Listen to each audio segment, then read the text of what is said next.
The motherfucking HighKicks. Why? Because Chuck Norris can't rock and Jet Li don't know shit about fuzz bass. No shit. Don't know shit.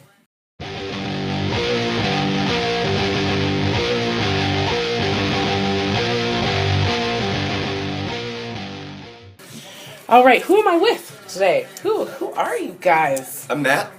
I'm Danny. You know what? We don't know if Jet Li plays fuzz bass or not. Like that could You be should something. actually look into that. Not proven. It's yet. not on his like IMDb or anything, or on his wiki. We haven't gotten a Have you cease and looked? desist yet. so- No, Okay, you see? Wanna, yeah, you got us. But that wouldn't that fucking blow your mind if that dude was just a little like ninja on bass too? I'd be angry. The guys would be stealing our style right there. You guys are in the HighKicks.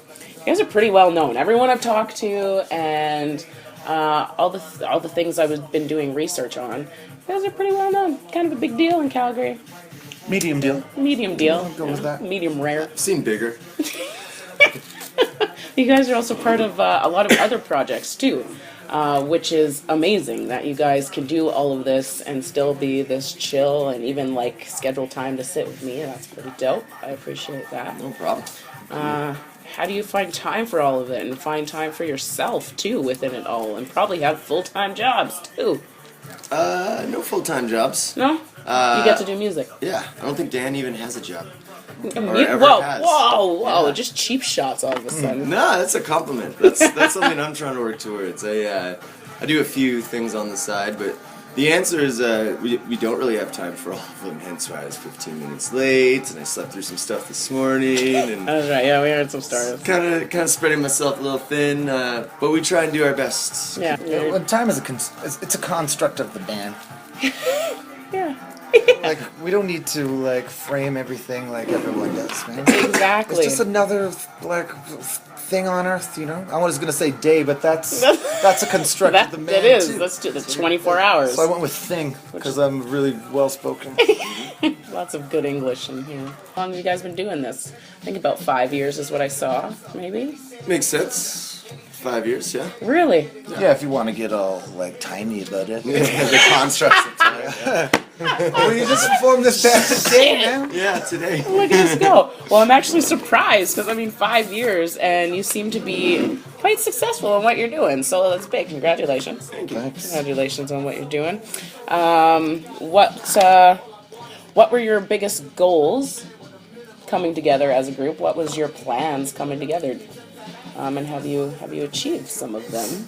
Are you still working towards? I don't know, man. I've personally, I think Matt's got goals. I've never. I've got grand cat goals. That's right. I've never seen the big deal about having goals. Like that's just like, you know, It's another time thing. We can't be doing that. goals. Yeah, well, yeah. Aw. You just like, it just sets you up to hurt your own feelings, you know. So I don't have any goals. No, like that's I just, fine. well, I mean, besides the very loose goal of keeping like yourself having alive. a hilarious. Oh well, that's important. Yeah. That's a big one. I just wanna laugh my fucking ass off Yeah. and be able to afford my jam space and like some like tiny, you know, mercies. A little bit of Like beer. beers and Small things. versus, yeah. What about The you? most important thing.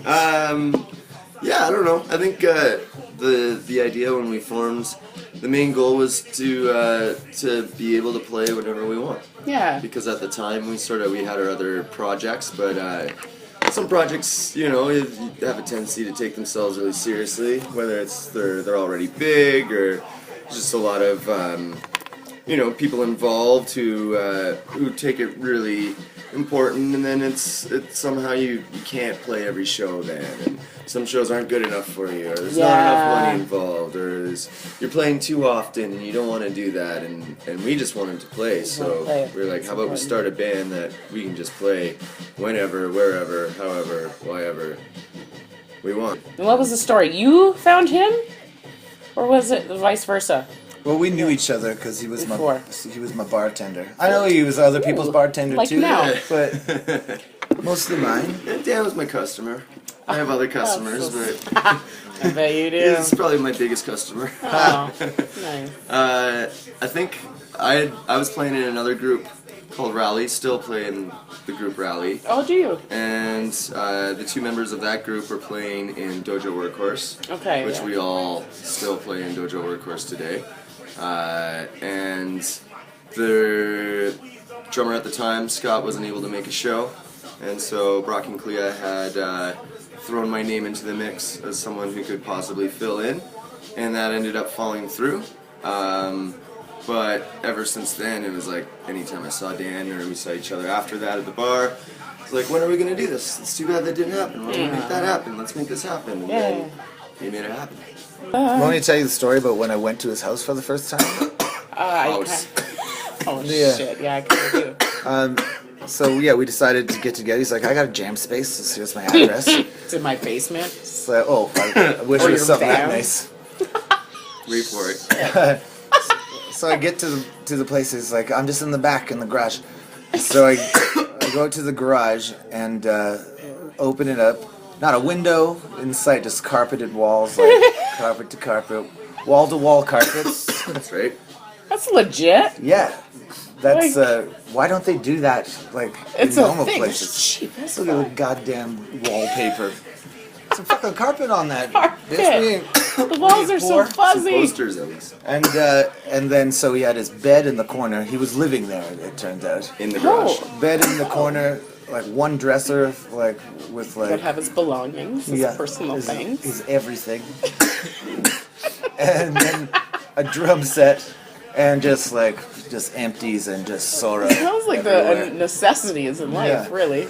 So yeah, and I think we had 2 jams, and on our second jam, I just booked us a show. It was like, we better write some fucking tunes like now, because we play in 2 weeks. 2 weeks. Yeah, it was something silly like that. How many songs did you come up with? I in think the we doing? only cranked out like 4 4 or 5, yeah. or 5 Yeah, you songs. can make that. You can stretch that in a half-hour set. Come on. We still do. We've barely written a song since then. We've doubled that. In 5 years, we've doubled that first week. It's true. 5 years we have.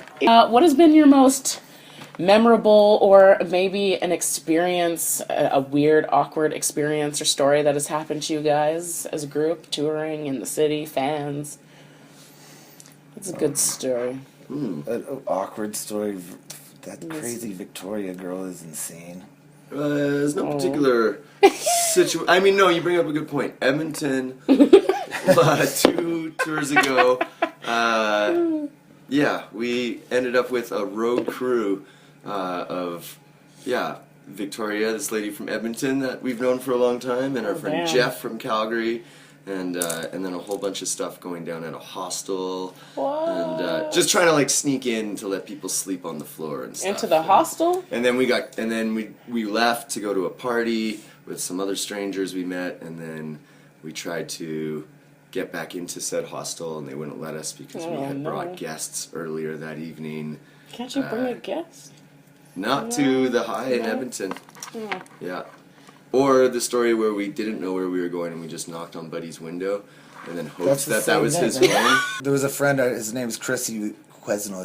He's in a band called The Hearts out of Edmonton. Yes, I've heard of this band. Yeah, oh, they're super good. And Al Bodeman too, right? He was living there. Is that right? Yeah, that when sounds right, yeah. Yeah. So there was a house that we used to party at, like maybe over like almost 2 years before.